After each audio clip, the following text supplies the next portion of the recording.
Number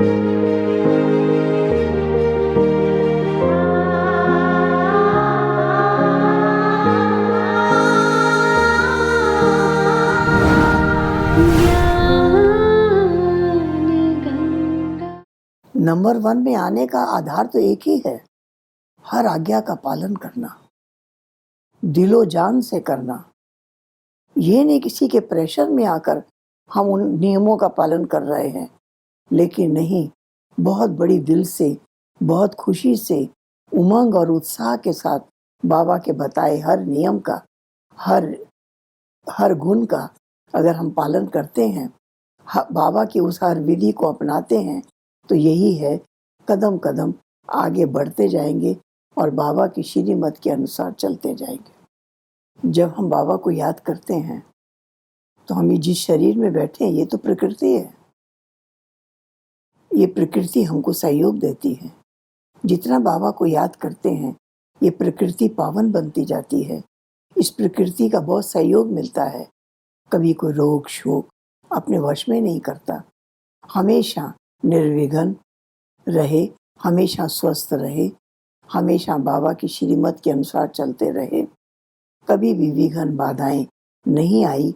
यही है प्रकृति को जीतना।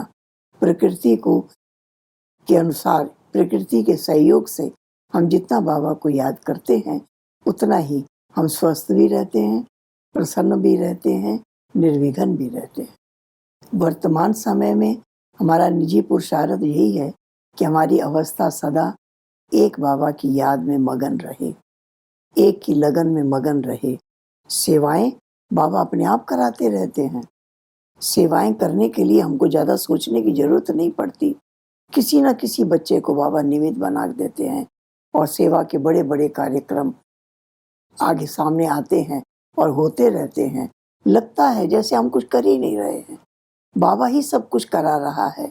इसलिए सदा प्रसन्नचित्त रहना, एक बाबा की याद में मगन रहना, अमृत वेले उठकर 2 बजे से बाबा की याद में बैठना, बाबा से मीठी मीठी रूह रुहान करना, बाबा से शक्तियाँ लेना, ये सारा पुरुषार्थ बहुत सहज, बिना मेहनत के। लगता है कोई मेहनत नहीं कर रहे हैं, ये बाबा की मदद है जो हमें ऐसी स्थिति 1 दिन 2 दिन नहीं, सदा की बनाई है और सदा ही मदद बाबा की मिलती रही है। सबके बीच रहते कभी किसी से टकराव नहीं हुआ, हमेशा सबसे मिलकर प्रेम प्यार से चलने का एक संस्कार बना रहा। हर एक को हमसे सुख मिले, हर एक को हमसे सहयोग मिले, ये भावना मन में सदा रही और ऐसा ही अनुभव होता रहा है। सेवा रही हुई नहीं है, सेवाएं सब कर रहे हैं। हमारी सेवा सारी बुद्धि योग की है। जितनी स्थूल सेवा ज्ञान सुनाने की वो करते आ रहे हैं, अब सूक्ष्म सेवा की जरूरत है। एक बाबा की याद और याद की पावर जो हमको मिल रही है वो अनेक आत्माओं को भी मिले, प्रकृति को भी मिले, सबको वो वातावरण का लाभ मिले।